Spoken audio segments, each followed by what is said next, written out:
Para aquellos que no me conocen, yo soy Sergio Martín, soy arqueólogo.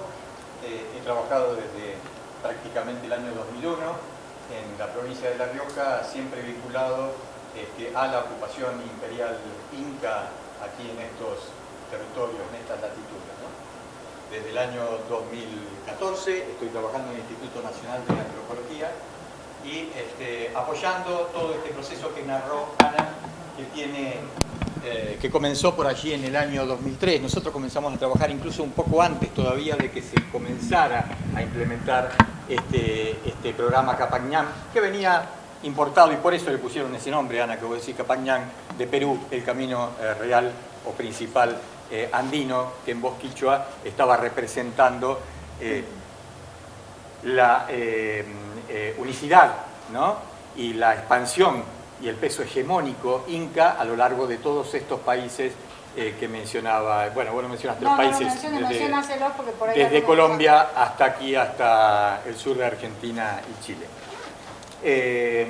Yo les voy a contar un poco cuáles fueron los resultados de la primera de las campañas que mencionaba la subsecretaria, no sin antes, por supuesto, agradecer a las autoridades del Ministerio, a la Secretaría de Cultura y a todo el equipo con quien venimos trabajando desde hace bastantes años, ¿no?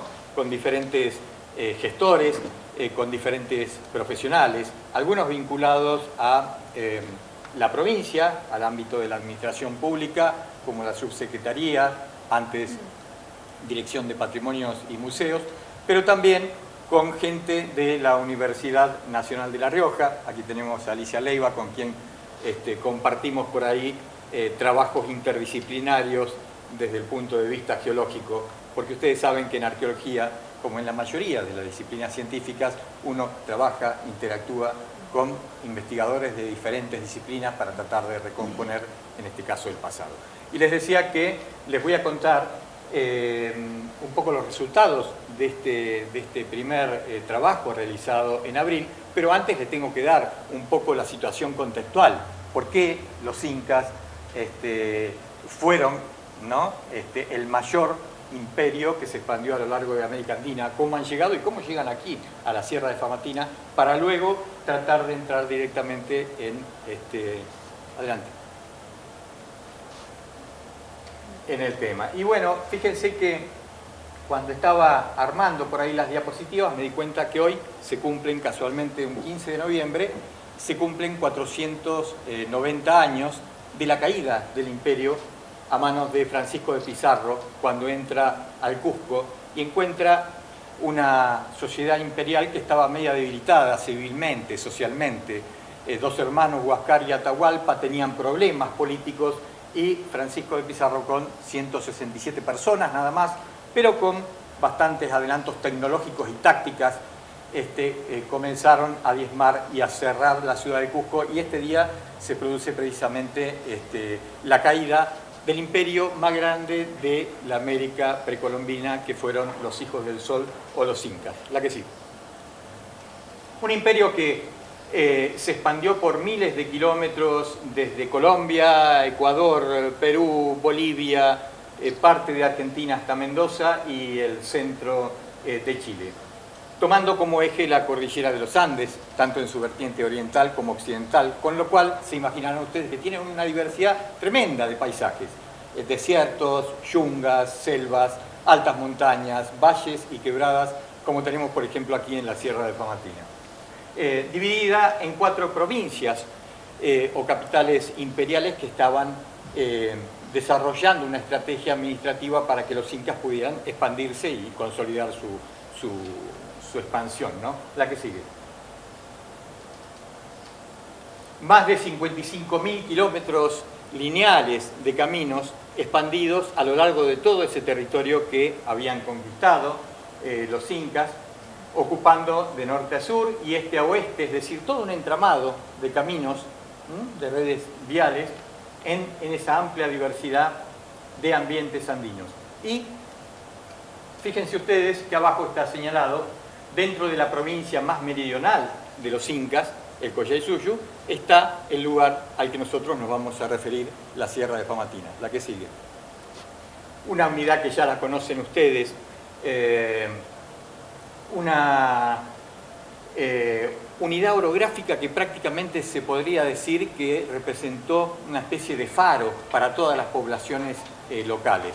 Un lugar que todavía, cuando nosotros subimos alguna sierra de los llanos, podemos divisar, aunque estemos a una cierta lejanía, ¿no?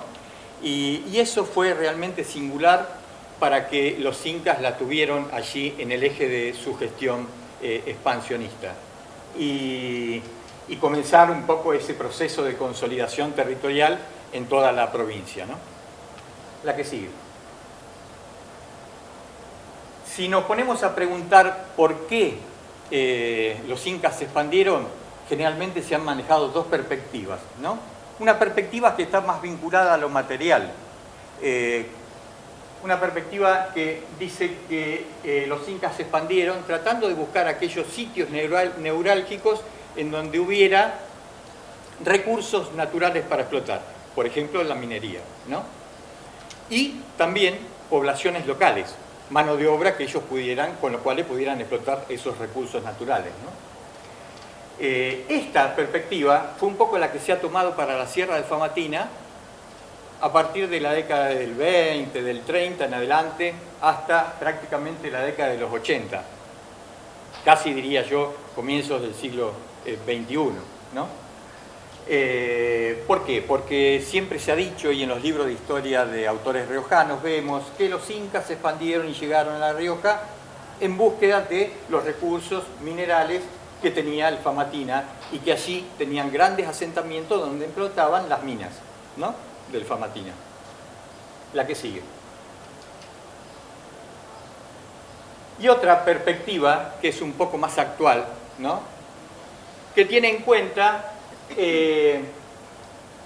vendría a ser una perspectiva complementaria de la anterior, que tiene en cuenta que los incas se empezaron a expandir a lo largo de la cordillera de los Andes para tratar de apropiarse de aquellos lugares ceremoniales, rituales, y de sus aspectos simbólicos de estas poblaciones locales para expandirse y consolidar su imperio.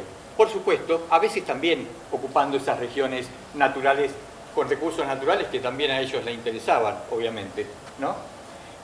Todavía, como decía Ana, que existen por allí algunos retazos de la historia de algunas actividades ancestrales, es frecuente ver en algunas regiones de Perú, de Bolivia, e incluso de la misma Rioja, con parte del Tincunaco riojano, sobre todo en los lugares un poco más alejados, como en Famatina, que es más prístino, algunas evidencias de estas ceremonias ancestrales en los Andes. Esto, por ejemplo, es parte de un ascenso en la festividad del Señor de Coyuriti, el Nevado de Sinacara, cerca del Cusco de Perú, a 40 kilómetros, que hoy en día es patrimonio de la humanidad, que genera 1 millón de personas que vienen y ascienden con los grupos originarios que vienen de diferentes regiones, de la zona de La Paz, de la zona de las Yungas, de la zona de la Sierra, del norte de Ecuador, y que después de 60 días posteriores a la Pascua de Resurrección, y ahí estamos introduciendo algo que nos da la pauta de que hay elementos sincréticos mezclados allí, ¿no?,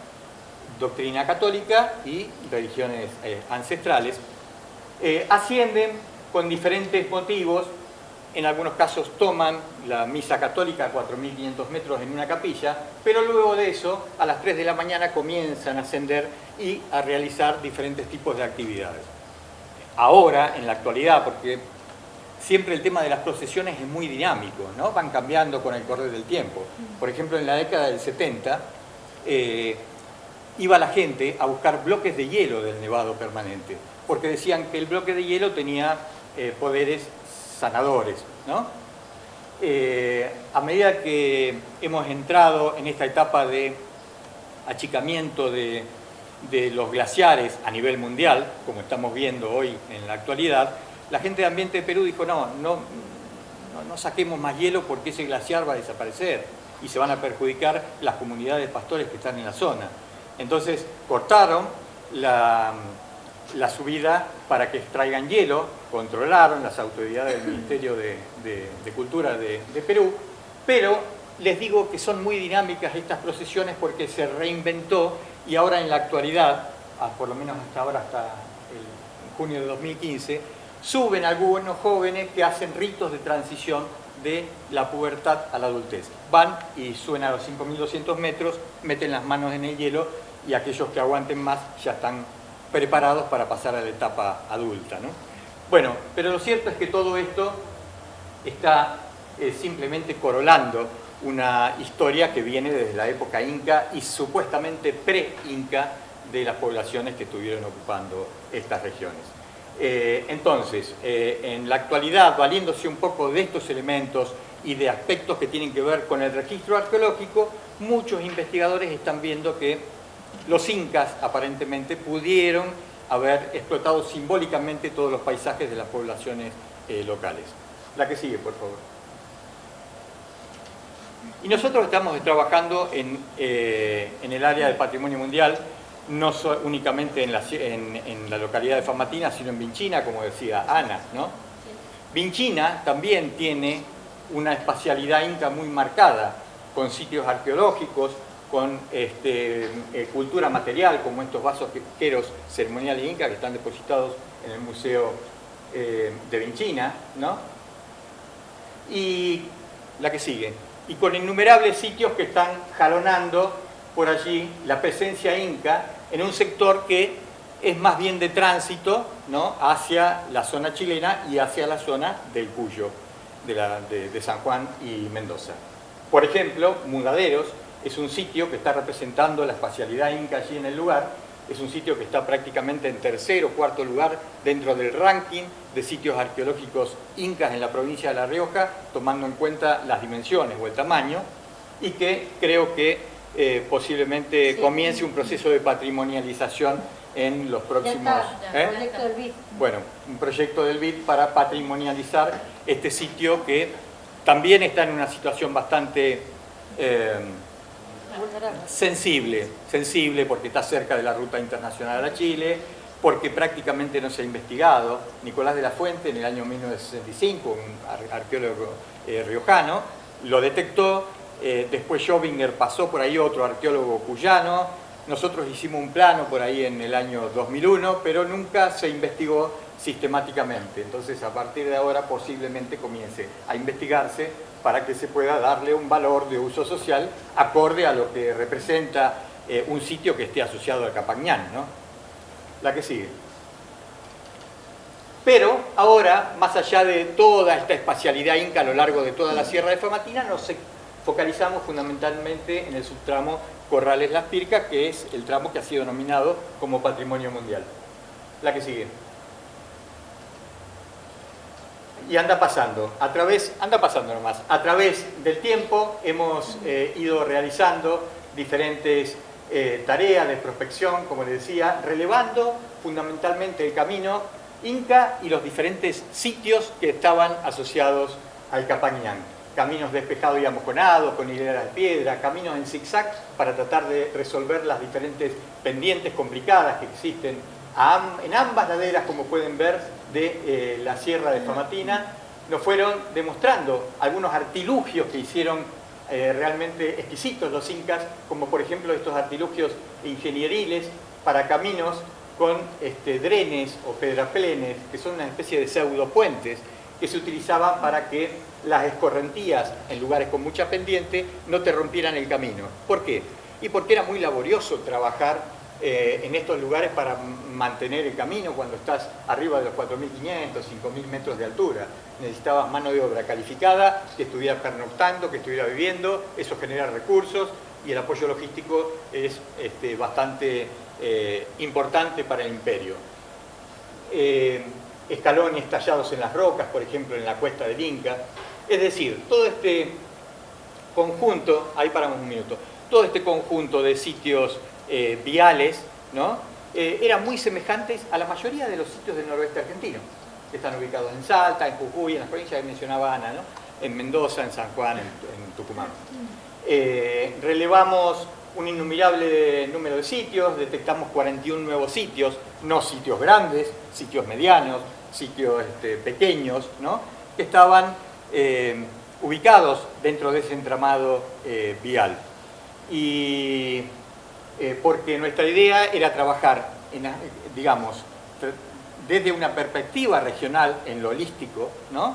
En general en toda la Sierra de Famatina, pero trabajando micromorfológicamente, analizando cada una de los bordes o de las calzadas de los caminos con el mínimo sitio que detectáramos. De esa manera podíamos llegar a reconstruir por qué estaban esos caminos en los lugares en que se hicieron. Es la que sigue.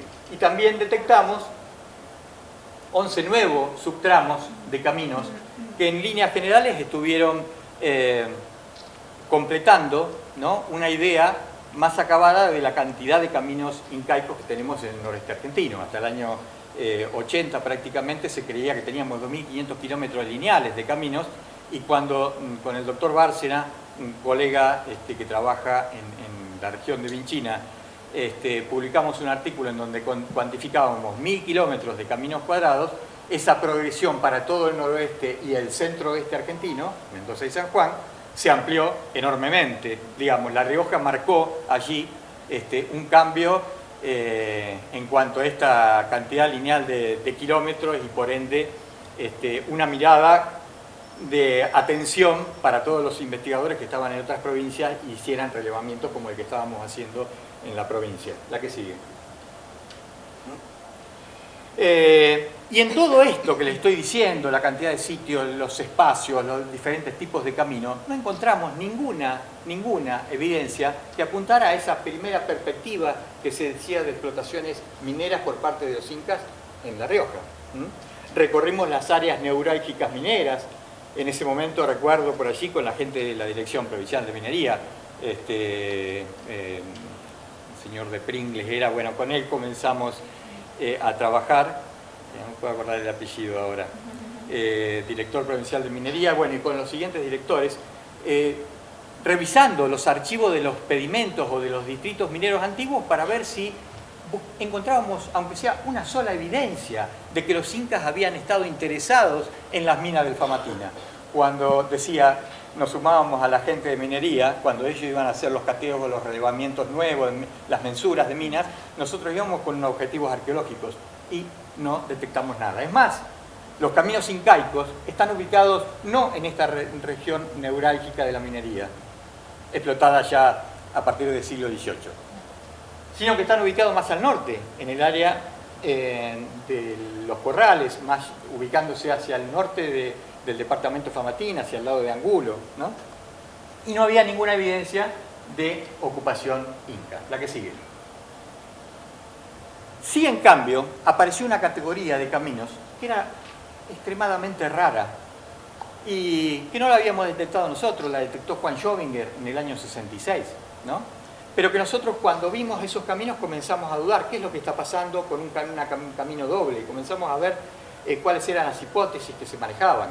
Y exploramos la zona y vimos que desde este sector que había detectado Juan Schobinger, hacia abajo de Famatina, existían parte de caminos dobles, que estaban bastante alterados, pero estaban. Y que hacia el norte de este sector también existían caminos dobles, ¿no? En una pampa que vamos a ver en la próxima diapositiva en Casablanca.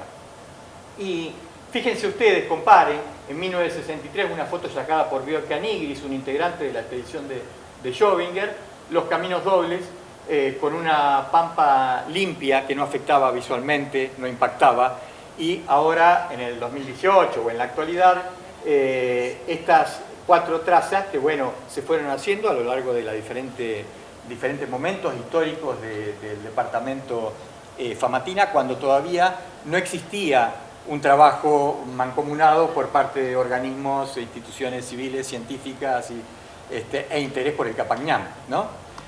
La que sigue. Pero les decía que hacia el norte se detectaron caminos que no están alterados, tanto como están los caminos de la región de Pampa de la Gencal, que casualmente ahora, este año, salió un artículo que compartimos con Alicia y con otra gente que formaba parte del equipo de patrimonio, sobre aspectos conservacionales y procesos de alteración de estos caminos. Y ese área de la Pampa de Casablanca era una de las zonas que más alteraciones geológicas tenía, ¿no, Alicia? Sin embargo, un poco más al oeste, estos caminos tenían un excelente estado de conservación que nos permitió investigarlo un poco más minuciosamente y postular que estos caminos posiblemente hayan sido utilizados para planificar ascensiones ceremoniales a los dos santuarios que están corolando la Sierra de Famatina. El Negro Vero, que es el que hicimos en abril, y el General Belgrano, que es el que vamos a hacer en los próximos días, ¿no? Si Dios quiere y todos los santos nos ayudan. La que sigue.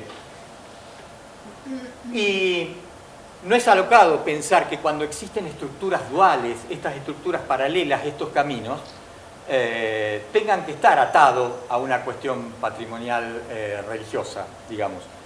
Porque los principales centros de peregrinajes andinos, como Pachacamac, en Lima, algunos sitios de la costa, el mismo Cusco, Incayacta, en Bolivia, tienen caminos dobles que están ascendiendo a las zonas ceremoniales. Entonces, esto ya nos daba un poquitito más de fuerza a las hipótesis que nosotros estábamos trabajando, ¿no? Pero más allá de eso, y el hecho de estar bien conservado nos permitió trabajar con algunos sitios menores, como las huancas, rocas de diferentes colores, diferentes tamaños, con ubicaciones particulares, a veces trabajadas, a veces no, pero que siempre tienen por allí alrededor unas piedras apiladas, como que los incas quisieron resignificar esas rocas propias del lugar y que curiosamente tienen visuales directas, una hacia el adoratorio del Cerro Negro Vero y la otra hacia el adoratorio del Cerro General Belgrano, ¿no? Es decir, uno está pensando que por ahí podrían llegar a materializar en pequeñito estas estructuras, los dos santuarios de altura.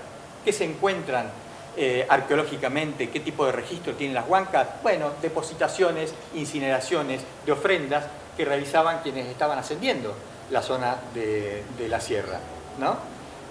Lugares donde descansaban, lugares donde rezaban. Los peruanos dicen lugares donde mochaban los cerros, miraban y rezaban en el lugar, ¿no? La que sigue. Y todavía, la que sigue. Ahí está. Todavía en la actualidad eso se puede ver. Cuando uno hace las ascensiones, esa que tuve la oportunidad de hacer en el 2014, tenés una cruz católica con todas las ofrendas, pero en el camino vas a ver que un montón de pobladores del lugar se acercan y le depositan una piedrita alrededor de esa roca huanca que está señalizando simbólicamente algo respecto al cerro. La que sigue. Y más allá de estas cuestiones cualitativas que estábamos hablando, de estos caminos dobles, que no existen en todo el noroeste argentino y no existen tampoco en Chile, no lo hemos detectado, y que le valió un poco ser nominado al subtramo Corral y Las Pircas la presencia de estos caminos, también nos llamó poderosamente la atención el tamaño, la dimensionalidad de los caminos incas en la Sierra de Famatina. En el año 2017 detectamos un camino que tiene entre 2 y 14 metros, ¿no? Que es el más ancho al sur de Perú, incluso más ancho que en Bolivia, más ancho que en Chile, que llegaba a Tambería del Inca y llegaba prácticamente hasta la población de Famatina, pero bueno, en el lugar se estableció la población y existió un proceso de alteración importante que hizo que desapareciera el camino, ¿no? Lo relevamos durante 16 kilómetros a este subtramo y pensábamos, ¿pero será realmente un camino precolombino o puede llegar a ser un camino hispánico? Por ahí en el marco de algún congreso una colega me dijo, mirá que yo he visto un camino ancho que es un camino hispánico, y comenzamos no a dudar, pero sí a profundizar un poco más nuestros análisis. La que sigue. Y comenzamos, la que sigue. Y comenzamos a ver que uno de los indicadores fehacientes que tenemos quienes trabajamos en la caminería inca es el indicador cerámico. Y dentro de estos caminos de 16 kilómetros de largo, este subtramo, tenemos cerámica típicamente inca. Por otro lado, veíamos que en la misma región teníamos caminos hispánicos, ¿no? Bastante antiguos, de más de 200, 300 años, pero que tienen, fíjense ustedes, las dos imágenes superiores, una connotación totalmente diferente desde lo arquitectural, ¿no? De la construcción del camino. Profundizados generalmente por las huellas de herradura, profundizados por los pasos de los vehículos a tracción de sangre, ¿no? Que con el tiempo van erosionando y formando esa especie de U. O sea que estábamos en lo cierto. Pero después, por otro lado, dijimos, la pucha, si nosotros nos ponemos a observar el panorama de los caminos incaicos en la Sierra de Famatina, van por mucho más lejos que el resto de los tamaños de los caminos del noroeste argentino. Fíjense ustedes, Guandacol, Parancillo, caminos de 7 metros de ancho, en Campanas 7 metros de ancho, en Cerro del Toro, atrás del Cerro del Toro, 8 metros 70, en Guandacol, La Troya, 9 metros, Pampa de Ajencal, Casablanca, 9 metros, y este sector de 12 metros. Es decir, los entornos de la Sierra de Famatina tenían un camino que estaba magnificado en cuanto a sus dimensiones, ¿no?, constructivas. La que sigue. Bueno, la que sigue, si no vamos a... Y en este subtramo existen dos sitios que ya mencionamos, que son los dos santuarios que están nominados como Patrimonio Mundial, pero también existen otros sitios que están emplazados en la ladera oriental, que son Chiritanca, el segundo sitio en cuanto a tamaño luego de Tambería del Inca, que hicimos fechados y van en un rango de 1450 a 1630, es decir, dentro de los rangos de las ocupaciones incas, y que formó un sitio de tránsito logístico preparado para recibir procesiones ceremoniales que pudieran venir desde el fondo de valle, pero también transeúntes que quisieran atravesar la Sierra de Famatina y pasar al Valle de Bermejo, Chile o Cuyo. La que sigue. Y otro sitio, que es Pampa Real, que es el tercero en cuanto a dimensiones, ¿no?, en la provincia de La Rioja, y que tiene la particularidad de ser el sitio logístico asociado a un santuario que tiene mayor expansión por metros cuadrados. Cuando vinieron los colegas salteños, que ahora después vamos a mencionar, arqueólogos, especialistas precisamente en arqueología de alta montaña, nos quedaban realmente sorprendidos por el tamaño de este sitio, ¿no? Sitio que también hicimos algunos fechados y nos dieron dentro del rango de ocupación inca, la que sigue, y que está asociado directamente, y allá al fondo lo tenemos, al sitio nevado del Cerro Negro Vero. Este sitio habría cumplido para los primeros investigadores, por ejemplo Bowman en 1920, Romeder en 1941, moradas de antiguos mineros prehispánicos. Cuando investigamos esto, vimos que de minería no había absolutamente nada. Schobinger, otro investigador en 1966, dijo, no, este sitio, con muy buen tino, este sitio seguramente es un tambo de aproximación a los santuarios de altura que están emplazados arriba del Negro Vero. La que sigue. A partir de aquí, no teníamos más información hasta llegar a la cumbre del Negro Vero. Entonces había que tomar el toro por las astas y realizar una tarea que es titánica. No solamente por el físico, porque a muchos de nosotros por ahí no nos daba el físico para llegar hasta arriba de esta cumbre, sino por todo lo que implica logísticamente, ¿no? Y ahí el equipo de patrimonio tomó el guante y dijo, bueno, nosotros vamos a organizar logísticamente este ascenso, dos expediciones, una al Negro Vero y otra al General Belgrano, para tratar de relevar esto que nos falta, y que aparte es patrimonio mundial, realmente ameritaba que se hiciera. Consiguieron los fondos del CFI, ¿no?, del CFI, y planificaron lo que a mi criterio es la expedición más grande arqueológica realizada en la historia de la arqueología de La Rioja, ¿no?, que son las expediciones al Negro Vero y al General Belgrano. Por supuesto, interdisciplinarias y fundamentalmente con gente que tuviera experiencia en arqueología, pero también en montañismo, para poder realizar estas tareas. La que sigue. Entonces, desde Pampa Real hacia arriba del cerro, realizamos un relevamiento de los sitios. La que sigue. Y nos sorprendimos realmente, porque desde el mismo Pampa Real comenzamos a observar caminos de tipo despejado y amojonado, con algunas hileras de piedras a veces, otras que se han salido de sus lugares, pero en donde se ve una mínima concavidad que está marcando el derrotero del camino inca hacia arriba del santuario. La que sigue.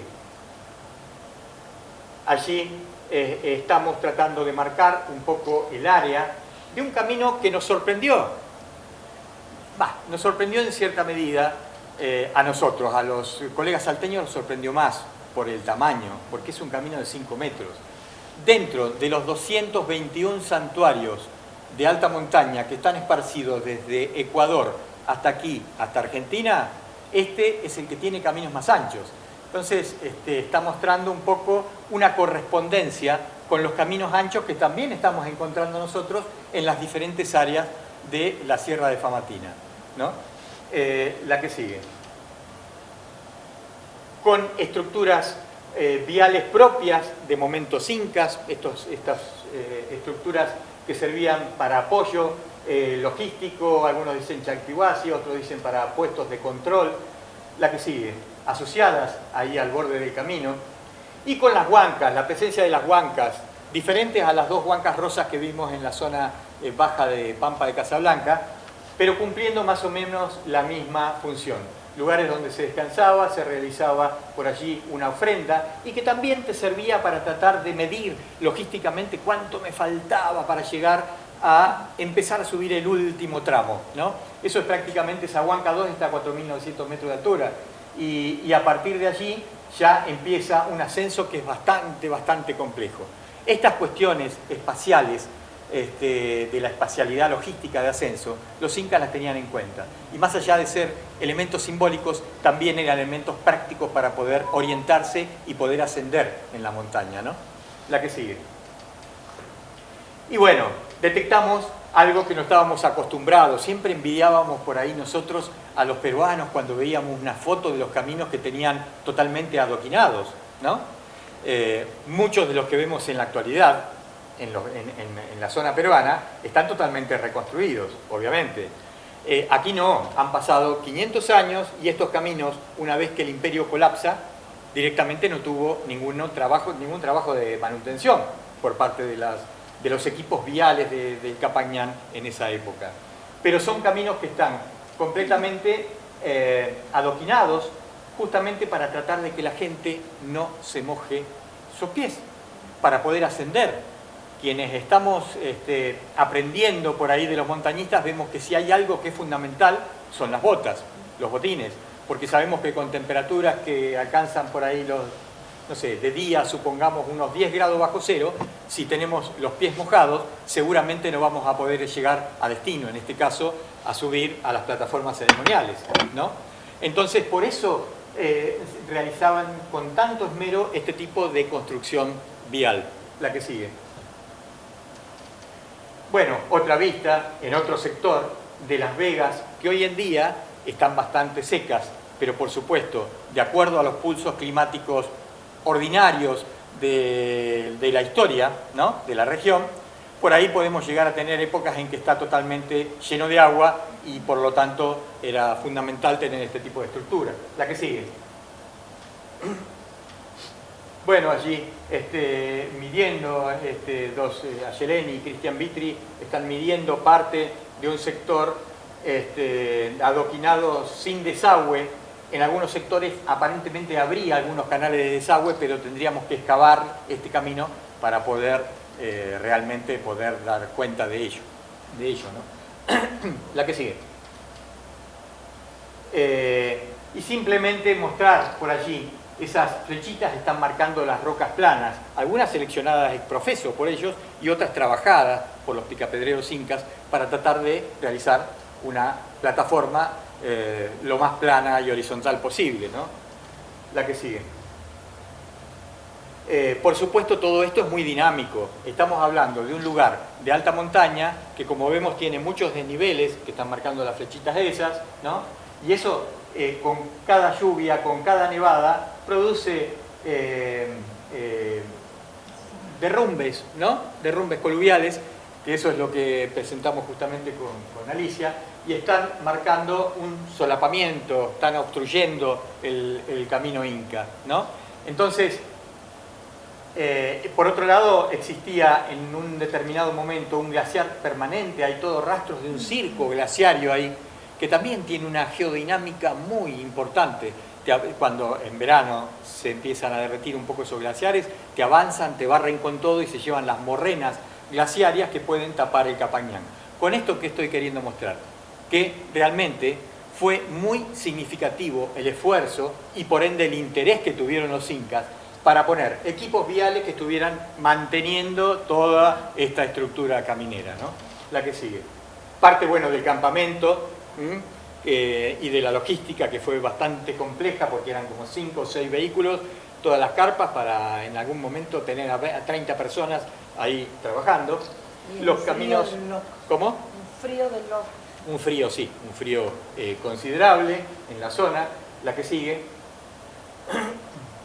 Y detectamos también algo que siempre soñábamos detectar, pero ya habíamos tenido la oportunidad de ver en nuestros registros otra escalera que está ubicada en la Cuesta del Inca, del otro lado, ya en la parte superior de la Cuesta del Inca, en Michina, pero detectamos escalones que, por supuesto, por el proceso de alteración habría que limpiarlos, ¿no?